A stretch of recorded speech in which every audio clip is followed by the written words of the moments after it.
Lagay ng ekonomiya, kalakalan, negosyo at iba pa. Atin ang alamin dito sa Ang Pilipinas Ngayon. Magandang araw.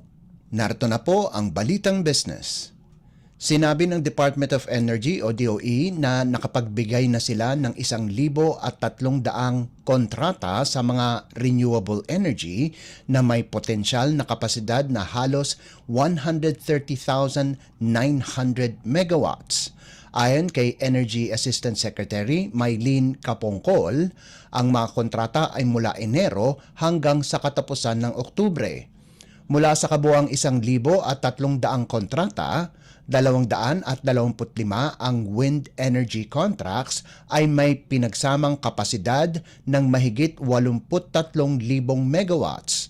Sinundan ito ng solar energy program na may kapasidad ng halos 27,900 megawatts at may 430 hydropower projects na may kapasidad na halos 19,000 megawatts.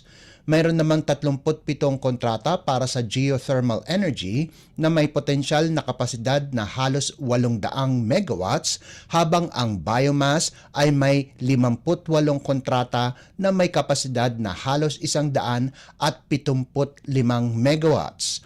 Nagkaroon din ng 9 na ocean energy contracts na may kapasidad na 34 na megawatts. Lagay ng ekonomiya, kalakalan, negosyo at iba pa. Atin ang alamin dito sa Ang Pilipinas Ngayon. Sinabi ng Information Technology and Business Process Association of the Philippines o IBPAP na target nila ang 7 hanggang 8% paglago sa tauhan sa susunod na taon. Ayon kay IBPAP President at Chief Executive Officer Jack Madrid, na nagkaroon ng karagdagang 130,000 trabaho ngayong taon. Sinabi ni Madrid na tiwala siya na makuha ang 8.7% paglago ng mga empleyado sa Business Process Outsourcing o BPO industry ngayong taon. Pagdating naman sa kinikita ng BPO, magkakaroon ng 8.8% paglago ang sektor sa 35.4 na bilyong dolyar ngayong taon. Sa ilalim ng IBPAP Roadmap, target ng Information Technology and Business Process Management o IT-BPM industry na makagawa ng 1.1 milyong panibagong direct jobs hanggang sa taong 2028 na aabot ng 2.5 milyong trabaho.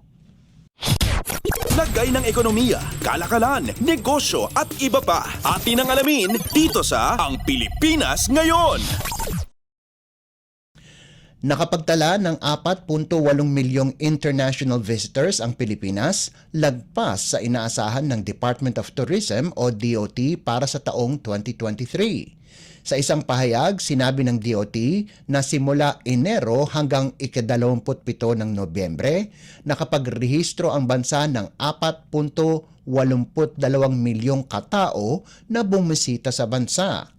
Nangunguna pa rin sa listahan ang South Korea kung saan umabot ng 1.27 milyong turista o 26.37% ng kabuang international arrivals.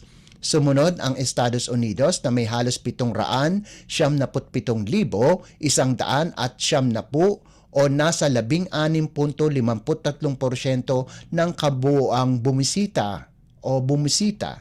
Japan na may mahigit 272,700, China na lagpas 242,100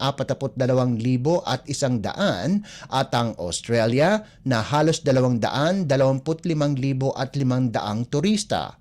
Sinabi ni Tourism Secretary Cristina Frasco na gumastos ang mga bisita ng 404 na bilyong piso na nagpapatunay lamang kung gaano kahalaga ang turismo sa ekonomiya ng bansa. Ayon kay Frasco, patuloy ang turismo na nagbibigay ng kita at trabaho na sumusunod sa implementasyon ng National Tourism Development Plan 2023 to 2028. Sinabi ng DOT na ang turismo ay nagbibigay ng 1.35 milyong trabaho. Lagay ng ekonomiya, kalakalan, negosyo at iba pa. Atin ang alamin dito sa Ang Pilipinas Ngayon.